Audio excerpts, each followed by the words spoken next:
வணக்கங்க. ஒரு நண்பன் ஒரு நண்பன் ரோட்டில் நண்பன் இருக்கான் இல்லைங்களா? நண்பன் இருக்கிறான்னா அவன் விஷத்தன்மையாக இருக்கிறான்னு இந்த நண்பனுக்கு தெரியாது. இந்த நண்பனுக்கு அது தெரியாமல் அவங்ககிட்ட நட்பு வச்சுட்ருக்காரு, அவ்வளோதான்.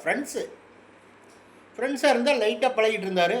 அப்புறம் ஒரு நாள் கேட்குறாரு, இந்த நண்பர் ஒருத்தர் இப்போ சந்தித்து கேட்குறாரு, அப்பா நான் ஓட்டு வீடே கட்டிகிட்ருக்கேன், ஓட்டு வீட்லேயே இருக்கிறேன், வீட்டை கட்டுறான் இருக்க அப்படின்னு சொன்னோன்னே அவன் மூஞ்சி அப்படியே சின்னதாயிருது. வீடு கட்டுறான்னு சொன்ன உடனேயே பாருங்கள் மனுஷனுக்கு எப்படி இருக்காங்கன்னு.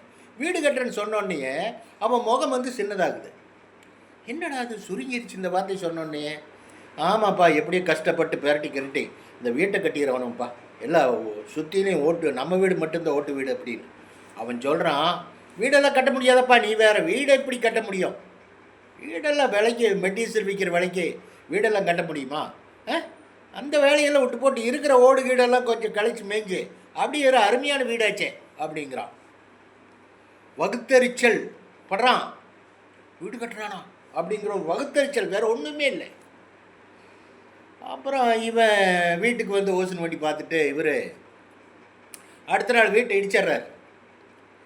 வீட்டை இடித்து வீட்டை கட்டியாச்சு. இவர் நினச்ச மாதிரி வீடு கட்டியாச்சு, எல்லாம் பண்ணியாச்சு, கிரக பிரவேசத்துக்கு பத்திரிக்கை கொடுத்தாச்சு, எல்லாம் பண்ணியாச்சு. அவனுக்கும் கொண்டு போய் பத்திரிக்கை கொடுக்குறாரு. அவன் அந்த ஃபங்க்ஷனுக்கு வரல. இது கிட்டத்தட்ட 30 வருஷம் ஃப்ரெண்டு, ஜஸ்ட் ஃப்ரெண்டு, அவ்வளோதான். அந்த ஃபங்க்ஷனுக்கு அவன் வரல. ஒரே ஏரியாவில் குடியிருக்கிறான். அந்த ஃபங்க்ஷனுக்கு அந்த கிரக பிரவேச விஷயத்துக்கு வரல.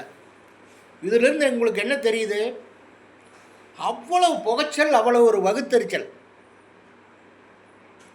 அதான் நமக்கு நல்லது நடக்கிறதும் கெட்டது நடக்கிறதும் தீய குழியில் இறங்குறதும் நம்மளுடைய நடவடிக்கை தாங்க எல்லாமே.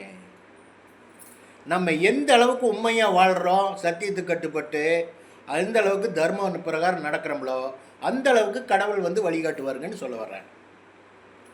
இப்போ 100 ரூபா வருமானம் வருதுன்னா உங்களுக்கு 20 ரூபா தான் செலவு வரும். 20 ரூபா தான் செலவு வரும், 80 ரூபா மிச்சம் வரும். எப்படி வரும்னா, நீங்கள் சத்திய நேர்மை தர்மம் உள்ள ஆளுக்கு எந்த செலவுமே இல்லை. இறைவன் கொடுக்கறது. பிள்ளைக்கு உடம்பு சரியில்லை, பொண்டாட்டிக்கு உடம்பு சரியில்லை, தாத்தாவுக்கு உடம்பு சரியில்லை, உனக்கு உடம்பு சரியில்லைங்கிற பிரச்சனையெல்லாம் வீட்டுக்குள்ளே இருக்காது. ஏன் இருக்காதுன்னாங்க, சத்திய நேர்மை தர்மம் பிரகாரம் நடக்கணும். ஒருத்தனுடைய சொத்து காசுப்படக்கூடாது, ஒருத்தனுடைய பொருள் காசுப்படக்கூடாது, உழைப்பில்லாத காசு ஜோபிள் படக்கூடாது, மாற்றான் மனைவி கிட்ட நம்ம அன்பாக இருக்கவோ பாசமாக இருக்கிறதுக்கோ முயற்சி பண்ணக்கூடாது. இந்த மாதிரி நம்ம வாழ்ந்துட்டு இருந்தோம்னால் நமக்கு சிலதெல்லாம் வீட்டுக்குள்ளே வராதுன்னு சொல்ல வர்றேன். சில பேர்த்துக்கு பாருங்கள், 1000 ரூபா சம்பாதிப்பான், 2000 ரூபாய்க்கு செலவு இருக்கும். 3000 ரூபா சம்பாதிப்பான், 10,000 ரூபாய்க்கு செலவு இருக்கும். ஏன்னு கேட்டால் அது உழைப்பில்லாத காசு. அவன் குடியிருக்கிற வீடு கூட அவனுக்கு சொந்தமான வீடாக இருக்காது, ப்ராட் பண்ணியிருப்பான். அந்த மாதிரி வீட்டில் லட்சுமி கடாட்சி நிற்கவே நிற்காதுங்க. அவன் வாழ்க்கை முழுவதும் அழுது நொந்து நூலாயிட்டே இருப்பான்.